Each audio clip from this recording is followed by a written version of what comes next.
Nunca vou esquecer o silêncio que caiu naquela sala quando entreguei as chaves do cofre para o pai dela. As mãos dele tremeram, o rosto ficou branco, e Melissa, a filha mimada que acabara de me humilhar na frente de 15 pessoas da família, ainda tinha aquele sorriso vitorioso no rosto, sem fazer a menor ideia do que estava prestes a acontecer. Mas deixa eu voltar um pouco. Deixa eu te contar como uma simples faxineira se tornou a pessoa mais importante daquela mansão. E como a garota que pensava que podia me destruir com um estalar de dedos acabou perdendo absolutamente tudo. Meu nome é Helena. Tenho 42 anos, e durante 5 anos eu limpei cada canto daquela mansão de 3 andares no Jardim Europa. Acordava às 5 da manhã, pegava 2 ônibus e chegava às 7 em ponto para começar meu expediente. A casa era enorme, com 12 quartos, 7 banheiros, uma biblioteca que ninguém usava, uma sala de cinema particular e um closet maior que o apartamento onde eu morava com minha filha. Eu conhecia cada gaveta, cada armário, cada segredo escondido atrás das portas de mogno importado. O dono da casa era o Sr. Alberto Mendonça, um empresário do ramo imobiliário que já tinha passado dos 70 anos. Viúvo há 8 anos, ele morava praticamente sozinho naquele casarão, visitado apenas pelos filhos, nos finais de semana e em ocasiões especiais. Ele era educado comigo, do tipo que dizia bom dia e agradecia quando eu deixava o café pronto. Nada mais que isso. Eu era apenas parte da mobília para ele, mais um objeto necessário para manter aquela vida funcionando. Mas sua filha Melissa era diferente. Ah, Melissa. 32 anos, formada em administração, numa faculdade que o pai pagou. Diretora de marketing de uma das empresas da família que ela visitava 3 vezes por semana, só para assinar papéis. Cabelo sempre impecável, unhas feitas toda semana, roupas de grife que custavam mais que meu salário anual, e um coração podre de arrogância que ela carregava como se fosse um troféu. Desde o primeiro dia,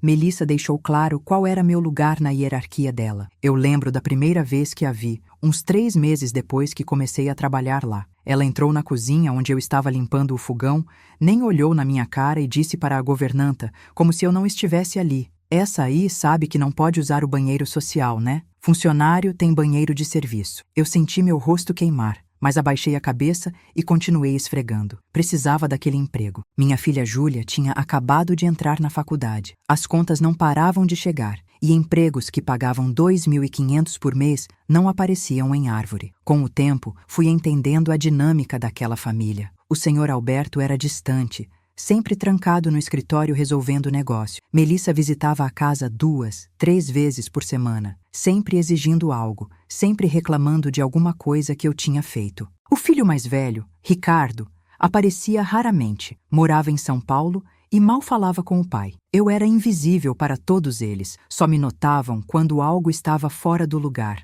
Mas tinha um lugar na casa que era sagrado, o escritório do Sr. Alberto. Uma sala enorme no 2º andar, com estantes de livro até o teto, uma mesa de jacarandá que devia custar uma fortuna e um cofre embutido na parede atrás de um quadro. Só eu tinha permissão para limpar ali, só eu tinha a chave. O Sr. Alberto tinha me dado pessoalmente, uns 6 meses depois que comecei. "Helena, você é discreta e cuidadosa. Preciso que cuide deste cômodo. Não toque nos papéis da mesa, apenas tire o pó e mantenha tudo organizado." Eu assenti, peguei a chave dourada e desde então, toda terça e sexta-feira, eu passava 1 hora naquele escritório. Foi lá que eu comecei a entender quem realmente era o Sr. Alberto. Não pelos papéis, eu nunca li nada que estava na mesa dele como ele pediu, mas pelas conversas ao telefone que eu ouvia sem querer enquanto limpava as estantes. Ele estava doente, muito doente. Câncer em estágio avançado. Descobri quando ouvi ele falando com o médico um dia. "Quanto tempo me resta, doutor?" 6 meses. 1 ano?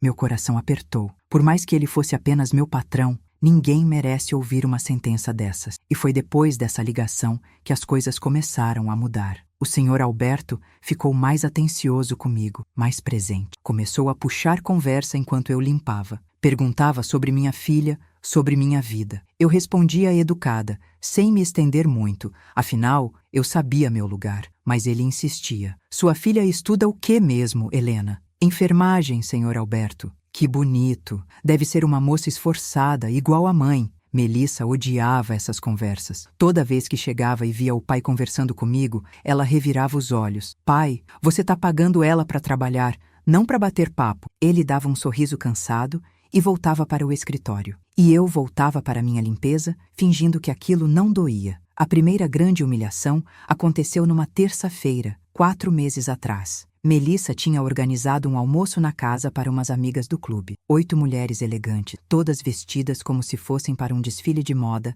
sentadas na varanda tomando champanhe, que custava mais que meu aluguel. Eu estava servindo os canapés que a cozinheira tinha preparado, passando de bandeja em bandeja, invisível como sempre, até que uma das amigas de Melissa derrubou a taça de champanhe no vestido. Foi um acidente, a mulher esbarrou na mesa. Mas Melissa olhou para mim com aqueles olhos cheios de raiva e disse alto, para todo mundo ouvir: "Você não consegue fazer nada direito, não é? Agora vai ter que limpar essa bagunça que você causou." Eu nem estava perto da mesa quando aconteceu. Todo mundo viu. Mas ninguém disse nada. "Desculpe, senhorita Melissa." Eu murmurei, pegando o pano e me ajoelhando para limpar o chão de mármore. Senti as lágrimas querendo brotar, mas engoli seco. Não ia dar esse gosto para ela. Enquanto eu limpava, ela continuou: "Honestamente, não sei por que papai insiste em manter funcionários tão desleixados. Deve ser pena." As amigas riram, como se humilhar outra pessoa fosse a coisa mais engraçada do mundo. Terminei de limpar em silêncio,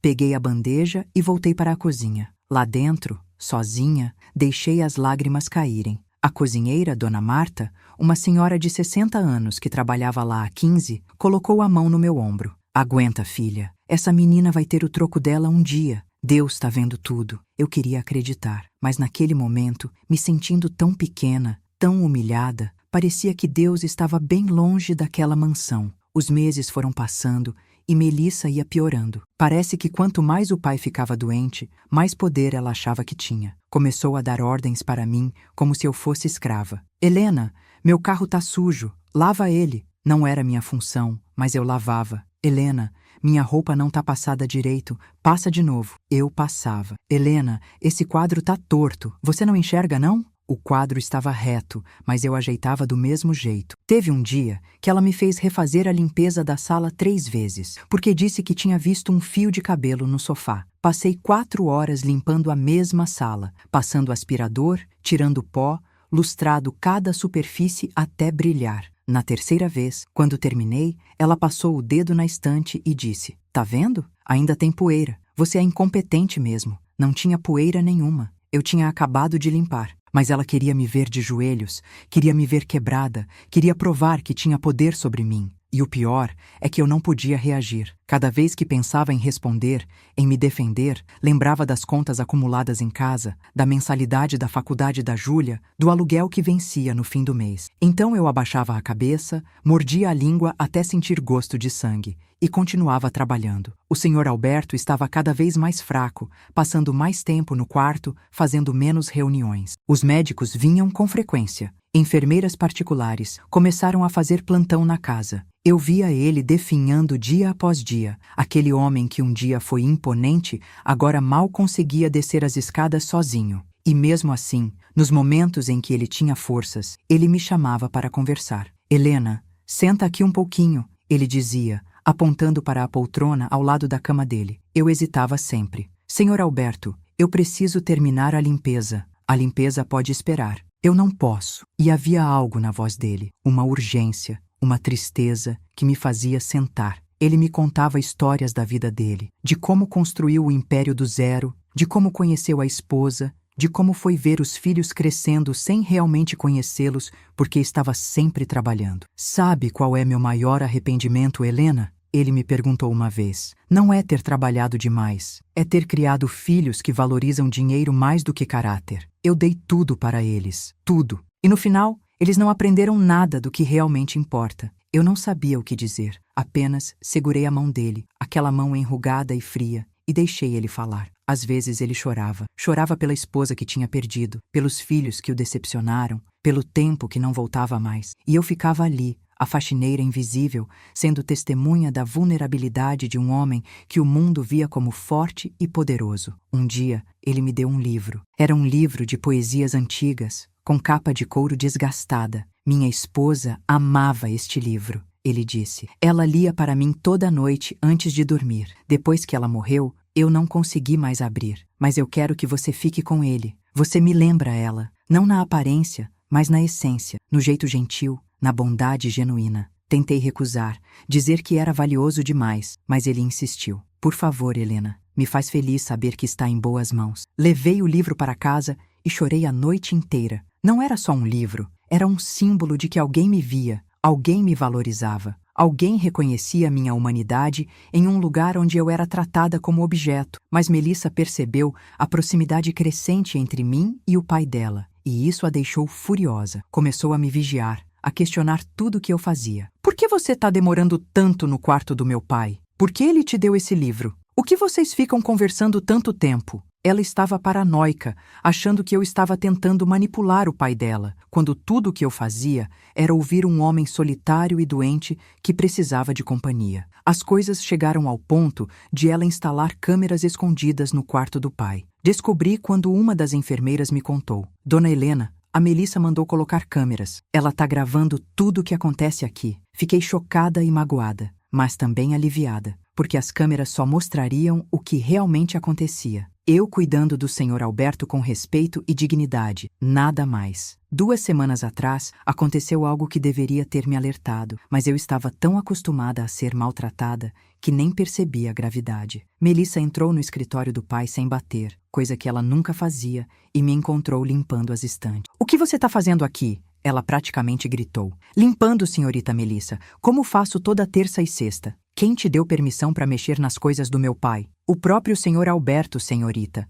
Ela se aproximou de mim, invadindo meu espaço pessoal, aquele perfume caro quase me sufocando. Os olhos dela estavam injetados de raiva, as narinas dilatadas como as de um touro prestes a atacar. "Escuta aqui, sua faxineira. Não sei que joguinho você está fazendo com meu pai, mas não vai funcionar. Você acha que ele vai deixar alguma coisa para você? Você acha que é especial? Você não passa de uma empregada. Não esquece isso. Nunca." Ela cuspiu as palavras como veneno, cada sílaba carregada de desprezo. Eu senti meu corpo inteiro tremer, mas mantive o olhar fixo no chão. "Sim, senhorita Melissa." Ela deu um passo mais perto, tão perto que eu podia sentir sua respiração quente no meu rosto. "Se eu descobrir que você andou mexendo onde não devia, se eu descobrir que você está tentando se aproveitar de um velho doente, eu acabo com você. Eu te destruo. Você e sua família. Entendeu?" Não era mais só desrespeito, era ameaça direta. Saí dali tremendo da cabeça aos pés, o coração batendo tão forte que doía no peito. Tranquei-me no banheiro de serviço e vomitei. Vomitei de nervoso, de medo,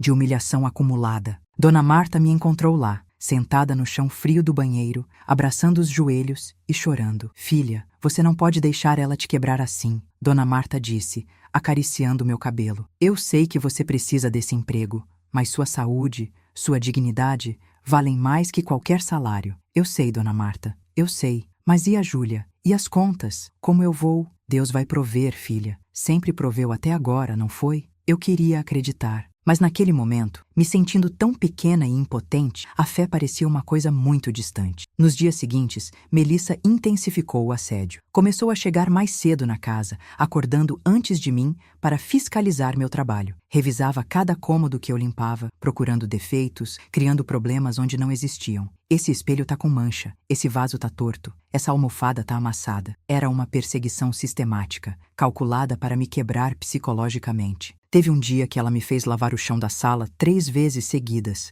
e na terceira vez, ela propositalmente derrubou um copo d'água no chão recém-lavado. "Ops!" ela disse com um sorriso malicioso. "Acho que você vai ter que lavar de novo." E ficou lá, parada, me observando passar o pano no chão pela 4ª vez, aquele sorriso cruel no rosto, saboreando cada segundo da minha humilhação. Eu estava no limite. Meu corpo doía de tanto trabalho repetido. Minha alma doía de tanta humilhação. Comecei a ter pesadelos, a acordar no meio da noite suando frio, sonhando que Melissa estava me perseguindo, me xingando, me destruindo. Júlia percebeu que algo estava errado. "Mãe, você tá diferente, mais quieta, mais triste. O que tá acontecendo?" Disse que estava tudo bem, que era só cansaço, mas ela conhecia minha mentira. "Mãe, se esse emprego tá te fazendo mal, larga, a gente se vira." "Não, filha, falta só 1 ano para você se formar. Eu aguento." Mas por dentro, eu sabia que não estava aguentando. Estava me despedaçando um pouco mais a cada dia. E então, chegou o domingo. O domingo que mudaria tudo.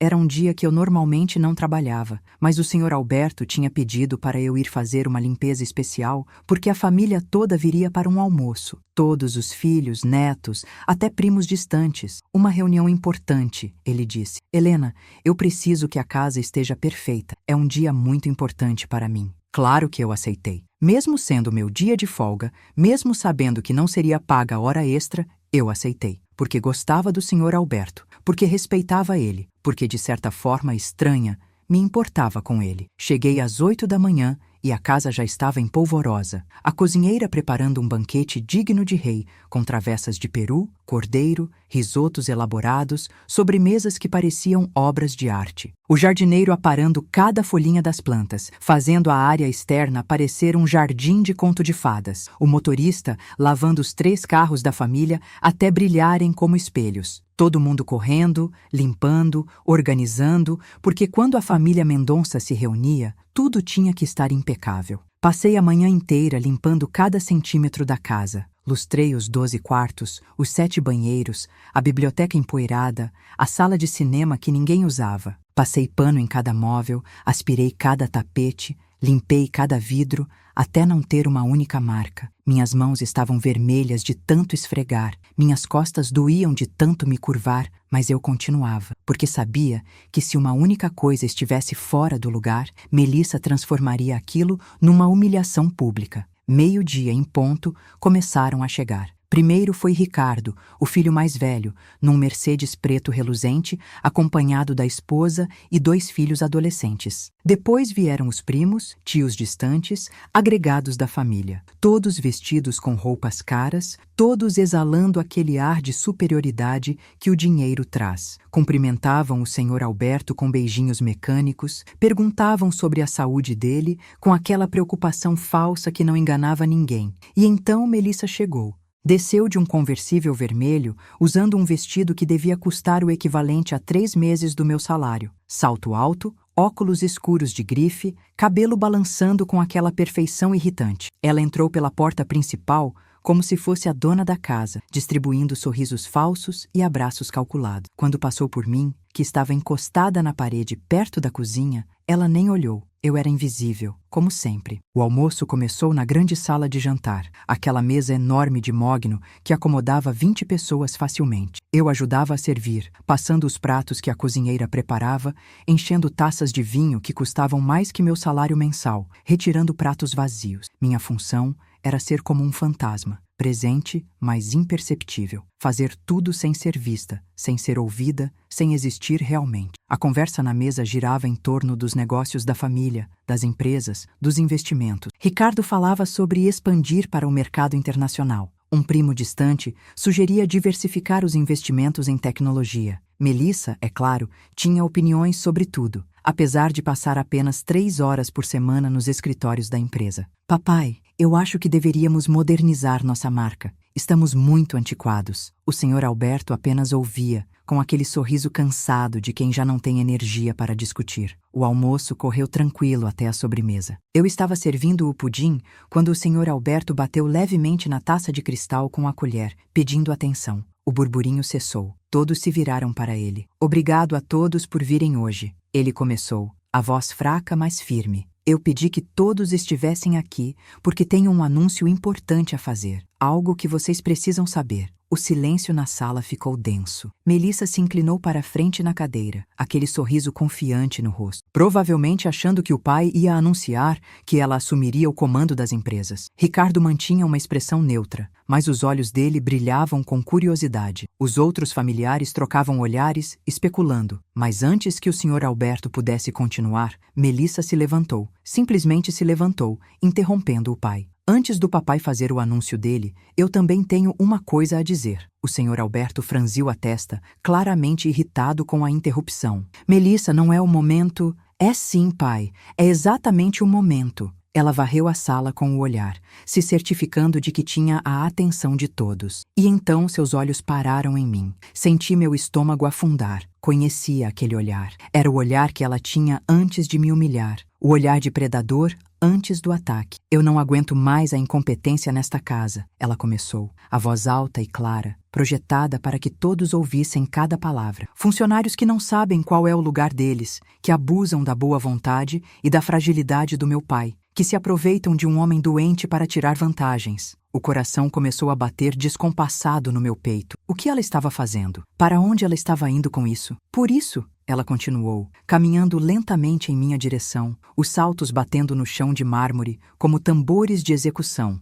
Eu decidi tomar uma atitude. Alguém precisa ter pulso firme nesta casa, já que meu pai está incapaz de tomar decisões certas. Ela parou a menos de 1 metro de mim. Todo mundo na mesa nos observava. 15 pares de olhos fixos em nós duas. O Sr. Alberto tentou se levantar. Melissa, eu não sei o que você pensa que está fazendo, mas... Senta a Aurora, pai. Isso é necessário. Ela se virou completamente para mim, cruzou os braços e disse, alto o suficiente para ecoar pela sala inteira. Você está demitida, Helena. Pega suas coisas e sai da minha casa.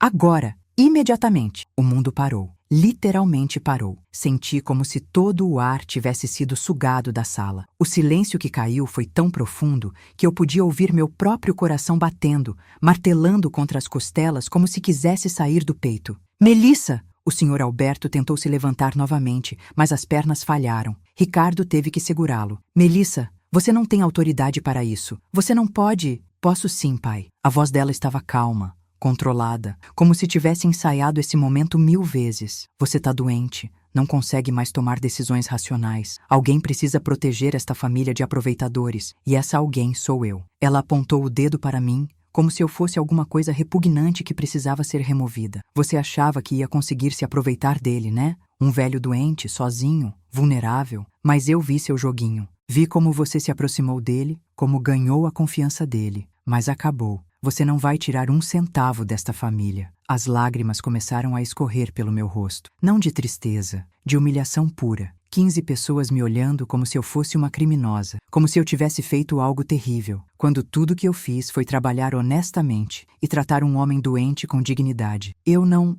Tentei falar, mas minha voz saiu quebrada. Eu nunca quis nada. Eu só fiz meu trabalho. Seu trabalho? Melissa riu. Uma risada alta, cruel, que cortava como vidro. Seu trabalho é limpar chão, é esfregar banheiro. É isso que você é. Isso que você sempre vai ser. Uma... simples, faxineira. Ela pausou entre cada palavra, saboreando o veneno que estava despejando em mim. Vi algumas pessoas na mesa abaixando os olhos, desconfortáveis com a cena. Mas ninguém disse nada. Ninguém me defendeu. Eram todos iguais a ela. Achavam que dinheiro lhes dava o direito de tratar outras pessoas como lixo. Por favor, o Sr. Alberto implorava da cadeira, a voz fraca. Helena, não vá. Melissa, você não sabe o que está fazendo. Mas eu já tinha me decidido. Não ia ficar ali 1 segundo a mais. Não ia dar a Melissa a satisfação de me ver implorar, de me ver quebrada completamente. Respirei fundo, sequei as lágrimas com as costas da mão e disse com a voz mais firme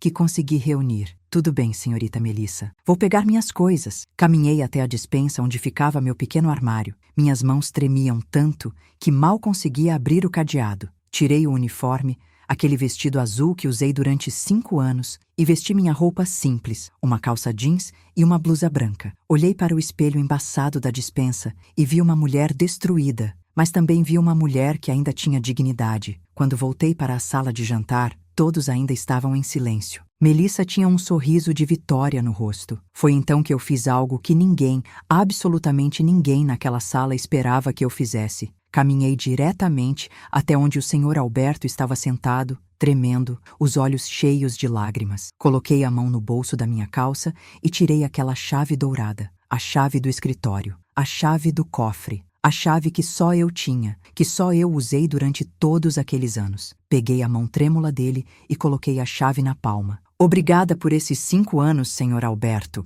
Foi uma honra trabalhar para o senhor, uma honra conhecer um homem de verdade. E foi nesse exato momento que tudo mudou. O Sr. Alberto olhou para a chave na mão dele, depois olhou para mim, depois para Melissa. E eu vi o rosto dele mudar completamente. A expressão passou de tristeza para algo que eu nunca tinha visto antes. Horror, horror absoluto. Melissa, ele disse, e pela primeira vez em 5 anos ouvi raiva genuína na voz dele. Você sabe o que você acabou de fazer? Ela deu de ombros, ainda confiante. Eu acabei de demitir uma faxineira incompetente e aproveitadora, pai. Você deveria estar me agradecendo por proteger nossa família. O senhor Alberto começou a rir, mas não era uma risada de alegria. Era uma risada amarga, desesperada, de quem acabou de ver algo terrível acontecer e não pode mais impedir. Proteger? Proteger? Ele se levantou, cambaleante, apoiando-se na mesa. Ricardo tentou ajudá-lo, mas ele afastou a mão do filho. Você não faz ideia do que acabou de fazer. Nenhuma ideia. Melissa começou a parecer menos confiante. Do que você está falando, pai? Ele olhou para todos na mesa, um por um. E então para mim. Vocês todos precisam saber de uma coisa. Essa mulher aqui, a Helena, que minha filha acabou de chamar de só a faxineira e humilhar na frente de toda a família. Ele fez uma pausa, respirou fundo. Ela é a única pessoa nesta casa, nesta família, neste mundo em quem eu confiei completamente nos últimos anos da minha vida. O silêncio ficou ainda mais pesado. Essa mulher, ele continuou, a voz tremendo de emoção, tinha acesso ao meu escritório, tinha a chave do meu cofre, do meu arquivo, de todos os meus documentos mais importantes. Durante 5 anos, ela limpou aquele escritório 2 vezes por semana. Durante 5 anos, ela teve acesso a dinheiro, a joias, a documentos que valem milhões. Ele olhou diretamente para Melissa. E você sabe o que ela fez com todo esse acesso? Você sabe? Melissa estava pálida agora. Nada!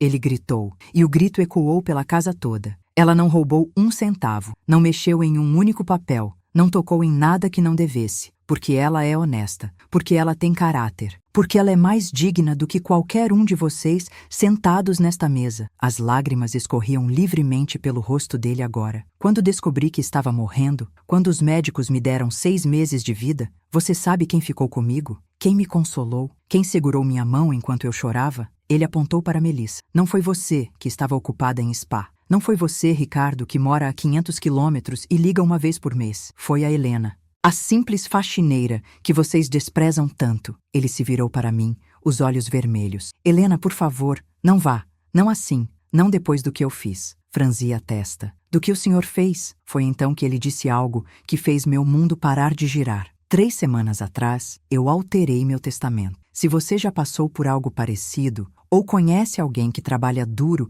e merece mais respeito, deixe seu like neste vídeo. Se inscreva no canal, porque você precisa ver o que aconteceu quando ela descobriu quem eu realmente era. E me conta nos comentários, você aguentaria essa humilhação ou reagiria na hora? Sua história pode ajudar alguém que está passando por isso agora. O silêncio que caiu naquela sala foi diferente de todos os outros. Era um silêncio denso, pesado, carregado de choque e incredulidade. Melissa tinha ficado completamente imóvel, como se tivesse virado estátua. Ricardo se inclinou para a frente na cadeira, franzindo a testa. Os outros familiares começaram a cochichar entre si. Testamento? Melissa finalmente encontrou a voz. Que testamento? Pai, do que você está falando? O senhor Alberto se apoiou na mesa, ainda tremendo, mas com uma determinação nos olhos que eu nunca tinha visto antes. Eu alterei meu testamento há 3 semanas, e eu ia anunciar isso hoje, nesta reunião, para toda a família. Mas você, Melissa, com sua arrogância e sua crueldade, acabou de destruir a última chance que tinha de provar que merece alguma coisa. Ele fez um gesto para Ricardo. Vai no meu escritório. Na gaveta da esquerda da minha mesa tem um envelope vermelho. Traz aqui. Ricardo hesitou por um momento. Depois se levantou e saiu da sala. O silêncio continuava, mas agora era um silêncio expectante, tenso. Melissa tinha perdido completamente a cor do rosto. Suas mãos seguravam a beirada da mesa como se fosse a única coisa impedindo ela de cair. Pai, você não tá pensando direito. Ela tentou, a voz saindo trêmula pela primeira vez. Você tá doente, medicado. Você não pode tomar decisões assim. Eu vou falar com seus médicos. Eu passei por 3 avaliações psiquiátricas. O senhor Alberto a cortou. 3 profissionais diferentes atestaram que estou em pleno gozo das minhas faculdades mentais. Tudo documentado, tudo registrado em cartório. Então não tente me pintar como um velho senil que não sabe o que está fazendo. Ricardo voltou com o envelope, entregou para o pai e voltou a sentar, mas agora estava claramente interessado. O senhor Alberto abriu o envelope e tirou vários documentos. Doutor Augusto, ele chamou. E só então percebi que um homem mais velho, que eu pensava ser apenas mais um familiar, Se levantou. Pode explicar para todos o conteúdo desses documentos? O Dr. Augusto pegou os papéis. Era advogado, percebi pela forma formal como ele se portava. Ele começou a ler. Última vontade e testamento de Alberto Mendonça, registrado em cartório no dia 3 de novembro, modificando todos os testamentos anteriores. Melissa estava agora visivelmente em pânico. Pai, por favor, não faz isso. O que quer que você tenha planejado, a gente pode conversar. Eu posso... Cala a boca, ele disse, e as palavras saíram como chicotadas. Pela primeira vez na sua vida, cala a boca e escuta. O doutor Augusto continuou. O senhor Alberto Mendonça divide seus bens da seguinte forma. Para seu filho Ricardo Mendonça, deixa 20% das ações da Mendonça Incorporações, o apartamento em Guarujá, avaliado em R$ 3 milhões, e o veículo BMW, modelo 2023. Ricardo assentiu, sem mostrar muita emoção. Aparentemente 20% era aceitável para ele. Para sua filha Melissa Mendonça, deixa 20% das ações da Mendonça Incorporações, o apartamento em Campos do Jordão, avaliado em R$ 2.500.000, e o veículo Mercedes modelo 2024. Foi quando Melissa explodiu. Se levantou tão rápido que a cadeira caiu para trás. 20%? Pai, eu sou a diretora de marketing. Eu trabalho na empresa. Eu mereço no mínimo 50%. Isso é ridículo. Isso é mais do que você merece, o senhor Alberto disse com frieza. Considerando que você vai ao escritório 3 vezes por semana, fica lá por 2 horas, assina papéis sem ler e passa o resto do tempo gastando o dinheiro da empresa em roupas e festas. Mas eu sou seu pai, e mesmo você não merecendo, eu não vou te deixar desamparada. Ela estava vermelha de raiva agora. E os outros 60%? Vai para quem? Pro Ricardo? O doutor Augusto pigarreou e olhou para mim. Meu coração começou a bater mais rápido. Por que ele estava olhando para mim? Os 60% restantes das ações. Ele leu com voz clara e firme, representando o controle majoritário absoluto da Mendonça Incorporações, incluindo poder de veto em todas as decisões empresariais, juntamente com esta residência avaliada em R$ 15 milhões, todos os móveis e pertences aqui contidos, as contas bancárias pessoais do senhor Alberto no Banco Safra e Itaú, os investimentos em títulos do Tesouro e ações na Bolsa de Valores, totalizando aproximadamente R$ 200 milhões. Ele fez uma pausa, olhou diretamente para mim. São deixados integralmente para a senhora Helena Maria Santos. Acho que meu coração parou. Literalmente parou de bater. Não consegui respirar. As palavras entraram pelos meus ouvidos, mas meu cérebro se recusava a processá-las. 200 milhões. Controle da empresa. A mansão. Não era possível. Não podia ser real. O caos que se seguiu foi indescritível. Melissa começou a gritar, histérica. Isso é loucura! Ele enlouqueceu! Ela manipulou ele! Isso não vai valer! Ela se jogou em direção ao pai, mas Ricardo a segurou. Outros familiares começaram a falar todos ao mesmo tempo, vozes se sobrepondo em confusão e incredulidade. Mas eu não conseguia me mover. Estava congelada no lugar, olhando para o senhor Alberto, que olhava para mim com lágrimas nos olhos. Por quê? Foi tudo que consegui sussurrar. Por que eu? Ele caminhou até mim devagar e pegou minhas mãos. Porque durante meses eu testei você, Helena. Aquele cofre que você limpava estava sempre aberto. Sempre tinha dinheiro lá dentro, documentos valiosos, joias da minha falecida esposa. Eu queria saber se você era genuína, se sua honestidade era real ou apenas uma fachada. Ele apertou minhas mãos. E em 5 anos, você nunca pegou nada. Nem um centavo. Mesmo quando eu sei que você passava dificuldade financeira, mesmo quando sua filha precisava de dinheiro para a faculdade, você nunca roubou. As lágrimas começaram a cair do meu rosto. Porque não era meu, eu disse simplesmente. Porque eu nunca poderia? Exatamente, ele disse, a voz embargada. Porque você tem algo que meus próprios filhos não têm. Caráter. Integridade. Você me tratou com dignidade quando estava morrendo. Me ouviu quando estava sozinho. Me consolou quando eu chorava. Você foi mais filha para mim nesses últimos meses do que eles foram em décadas. Melissa estava tendo uma crise completa agora. Eu vou processar, vou contestar, vou provar que ele estava louco, que ela manipulou ele. Isso não vai ficar assim. O doutor Augusto se levantou imponente. Senhorita Melissa, o senhor Alberto passou por 3 avaliações psiquiátricas independentes. todas atestam plena capacidade mental. Além disso, há gravações em vídeo do Sr. Alberto explicando detalhadamente suas razões para as alterações no testamento. Há depoimentos de funcionários, médicos e enfermeiros sobre o tratamento respeitoso e profissional que a Sra. Helena sempre demonstrou. Qualquer tentativa de contestação será não apenas infrutífera, mas também extremamente custosa para a senhora. Ricardo, que tinha ficado relativamente quieto, olhou para mim com uma expressão estranha. Você sabia? Todo esse tempo você sabia que ia herdar tudo? Balancei a cabeça vigorosamente. Juro por Deus que não. Juro pela vida da minha filha que não. Eu não fazia ideia. Eu só fazia meu trabalho.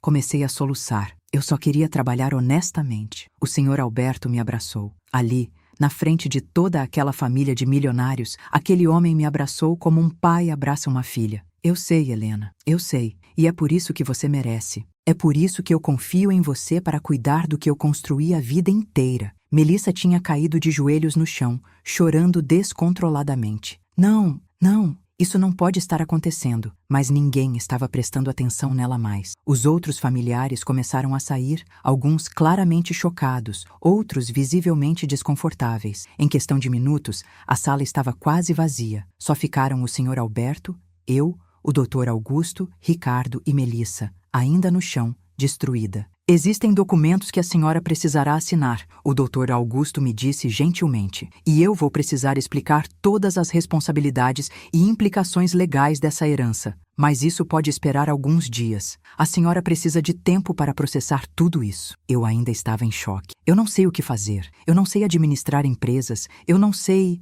Você vai aprender, o Sr. Alberto disse com firmeza. E eu vou te ensinar. Nos meses que me restam, vou te ensinar tudo. E depois, meus melhores gerentes, as pessoas de confiança vão continuar te ajudando. Você não vai estar sozinha. Ricardo se levantou e veio até mim. Olhou nos meus olhos por um longo momento. Cuide bem dele nos dias que restam, ele disse finalmente. E cuide bem da empresa. Meu pai nunca foi de tomar decisões levianas. Se ele confia em você, então... Ele deu um meio sorriso triste. Então eu também confio. Aquilo me surpreendeu. Esperava raiva, ressentimento, mas Ricardo parecia genuinamente em paz com a decisão do pai. Ou talvez ele simplesmente entendesse que o pai tinha seus motivos. Melissa finalmente se levantou do chão, os olhos inchados, a maquiagem borrada. Ela me olhou com tanto ódio que senti um frio na espinha. Você vai se arrepender disso, ela sussurrou, a voz carregada de veneno. Eu vou fazer sua vida um inferno. Vou destruir você. De um jeito ou de outro,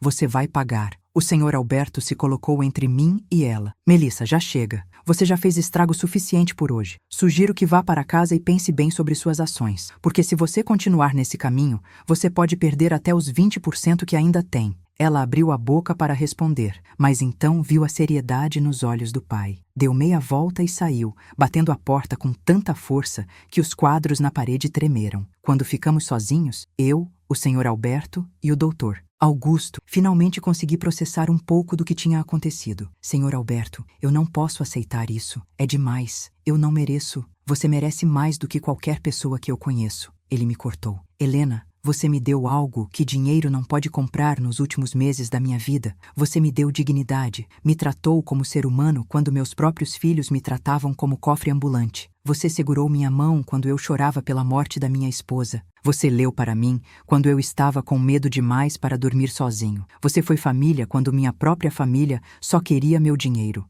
Ele se sentou, cansado. Eu não tenho muito tempo, Helena. Os médicos me deram 3 meses, talvez menos, e eu preciso saber que o que eu construí vai estar em boas mãos. Mãos honestas, mãos que vão usar esses recursos para fazer o bem, não só para ostentar em festas e comprar carros. Sentei ao lado dele, ainda tremendo. O que eu vou fazer com tudo isso? Ele sorriu. O que o seu coração mandar. Mas eu tenho algumas sugestões, se você quiser ouvir. Nos dias seguintes, a notícia vazou. Era impossível manter segredo. 15 pessoas estavam naquela sala e pelo menos metade delas correu para contar para outros. Em uma semana, estava em todos os jornais. Faxineira herda fortuna de 200 milhões de empresário. Empregada doméstica vira herdeira de império imobiliário. A Cinderela da vida real. Meu telefone não parava de tocar. Repórteres querendo entrevistas, gente que eu não via há anos querendo renovar a amizade. Parentes distantes que nem sabia que existiam aparecendo do nada. Foi overwhelming, assustador, surreal. Mas o Sr. Alberto me protegeu. contratou seguranças, orientou o Dr. Augusto a filtrar todos os contatos, me ensinou a lidar com a pressão. Você vai receber 1000 ofertas de investimento,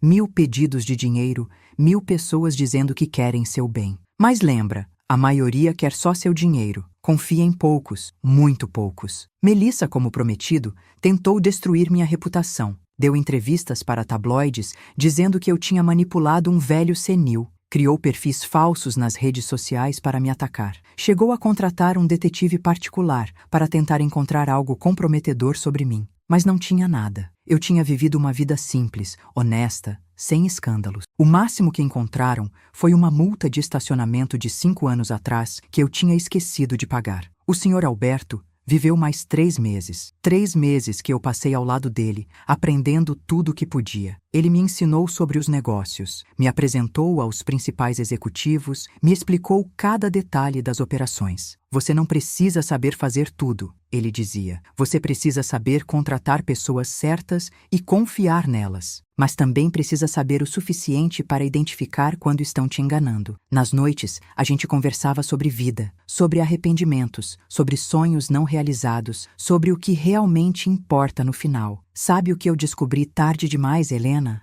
Ele me disse uma noite, a voz fraca. Que sucesso profissional sem sucesso pessoal não é sucesso, é só vazio. Eu construí um império, mas criei filhos que só sabem pedir dinheiro. Eu ganhei milhões, mas perdi minha família no processo. Segurei a mão dele. Mas no final, o senhor escolheu certo. O senhor escolheu confiar em alguém de caráter. Ele sorriu. Eu escolhi você, e eu só espero viver o suficiente para ver você brilhar nesse novo papel. Ele morreu numa terça-feira de manhã, dormindo, sem dor. Eu estava segurando a mão dele. As últimas palavras dele foram: "Obrigado, filha, por tudo." E meu coração se partiu em 1000 pedaços. Não por causa da herança, não por causa do dinheiro, mas porque perdi alguém que me viu quando eu era invisível. O funeral foi imenso. Centenas de pessoas da alta sociedade, empresários, políticos. Eu me sentei discretamente nos fundos da igreja, mesmo sendo tecnicamente a principal herdeira. Porque, no fundo, eu ainda me sentia como a faxineira. Ainda achava que não pertencia àquele mundo. Melissa não falou comigo no funeral, mas os olhares que ela me lançava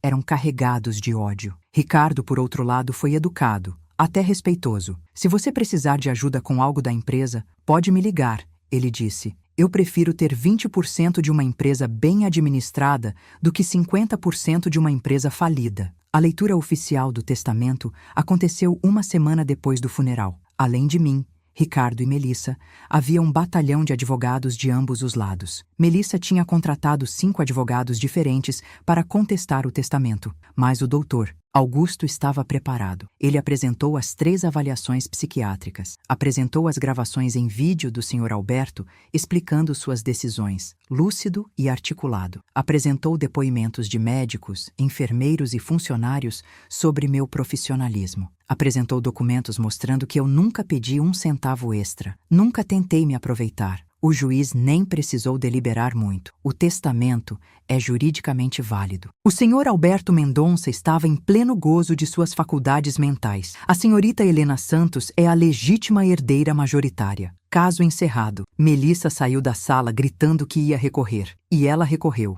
Várias vezes. Mas cada recurso era negado. Cada tentativa era frustrada. Ela gastou quase R$1 milhão em advogados tentando quebrar o testamento. E então começou a fase de difamação pública. Ela deu dezenas de entrevistas, sempre dizendo que eu era uma aproveitadora, uma manipuladora, uma pessoa terrível. Criou hashtags nas redes sociais, tentou organizar protestos. Eu aguentei calada por meses. Mas quando ela começou a ameaçar minha filha, quando começou a aparecer na faculdade da Júlia tentando alertar as pessoas sobre mim, eu cansei. Contratei os melhores advogados de São Paulo e processei Melissa por difamação, calúnia e assédio. Juntei todas as provas, gravações de entrevistas, prints de posts nas redes sociais, testemunhos de pessoas que ela tinha abordado. O processo foi devastador para ela. Ela perdeu. Perdeu feio. Foi condenada a pagar 3 milhões em danos morais. Teve que fazer uma retratação pública e ainda pegou pena de serviços comunitários. E como não tinha dinheiro para pagar,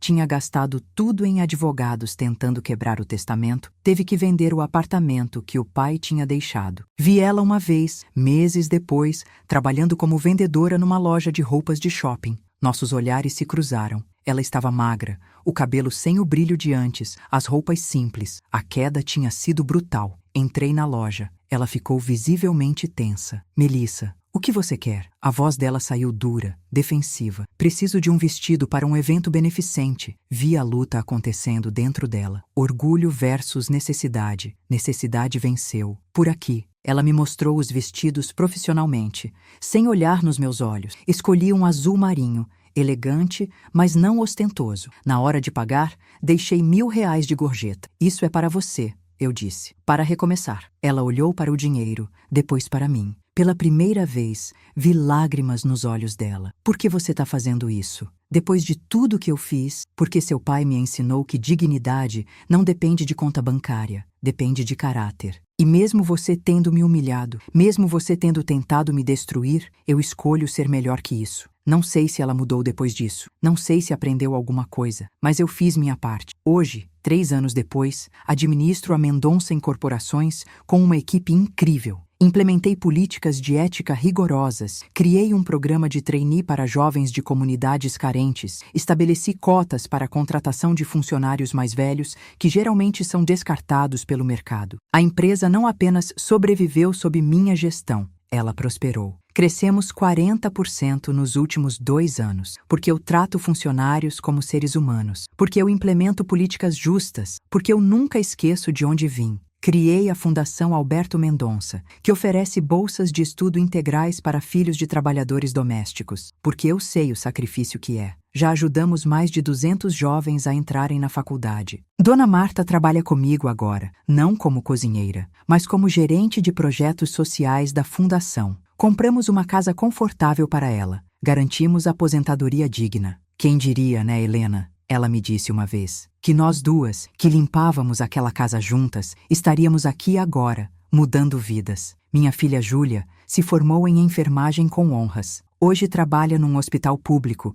porque ela escolheu isso, mesmo podendo trabalhar em qualquer lugar privado e ganhar mais. Mãe, você me ensinou a valorizar dignidade mais que dinheiro, ela disse. Eu quero trabalhar onde realmente posso fazer diferença. Comprei uma casa, nada ostentoso, mas digna. Confortável, 3 quartos, um jardim, num bairro tranquilo. Às vezes, acordo e ainda não acredito que aquilo é meu. A mansão onde trabalhei por 5 anos agora é sede da fundação. Transformei aqueles 12 quartos em salas de aula, biblioteca, centro de orientação profissional. Os mesmos corredores onde fui humilhada agora são preenchidos com risos de jovens estudantes tendo oportunidades que nunca teriam. Tem uma ironia linda nisso tudo. O lugar onde fui tratada como invisível agora é um lugar que dá visibilidade aos invisíveis da sociedade. Aprendi muito nesses 3 anos. Aprendi que riqueza não define caráter. Aprendi que as pessoas mais valiosas, muitas vezes, são as que a sociedade ignora. Aprendi que dignidade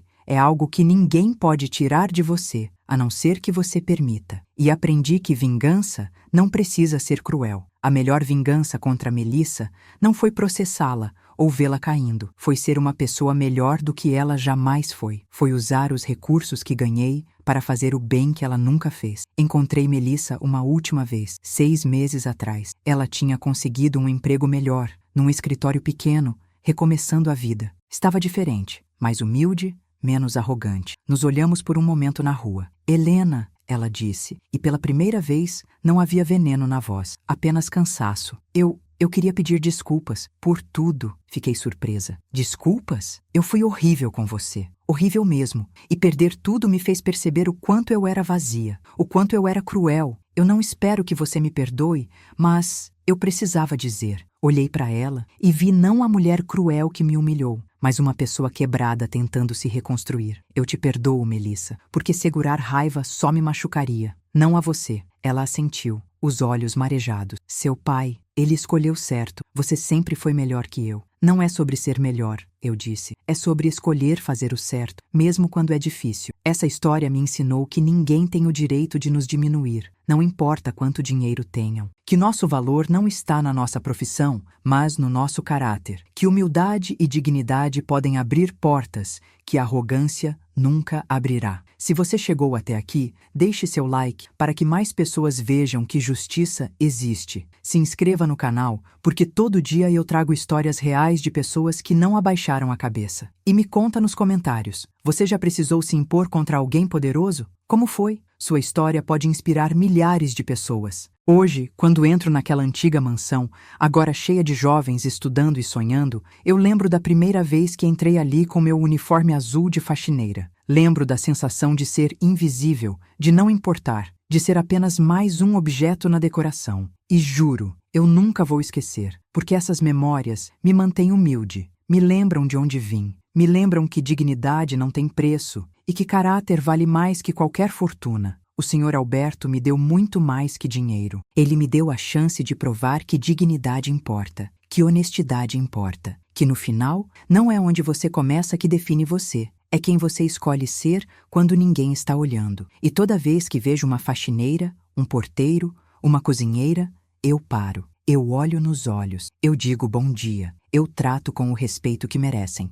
Porque eu sei que ali pode estar alguém com mais caráter, mais valor, mais dignidade do que qualquer executivo em escritório luxuoso. Porque eu aprendi da forma mais improvável que as pessoas mais valiosas são frequentemente aquelas que a sociedade considera invisíveis. E se minha história ensina algo, é isso. Respeite todos. Trate todos com dignidade, porque você nunca sabe quando a pessoa que você despreza hoje pode ser quem muda o mundo amanhã. E mais importante, seja uma pessoa de caráter, porque quando tudo é tirado, quando o dinheiro acaba, quando as aparências caem, só resta quem você realmente é. Foi isso que o Sr. Alberto viu em mim quando mais ninguém olhava. Foi isso que me salvou. Foi isso que mudou minha vida. E é isso que eu levo comigo todo dia. Não importa o que aconteça, não importa quem tente me diminuir. Eu sou Helena Maria Santos. Fui faxineira, fui invisível, fui humilhada, mas nunca perdi meu caráter. E no final, foi meu caráter que valeu mais que qualquer fortuna deste mundo.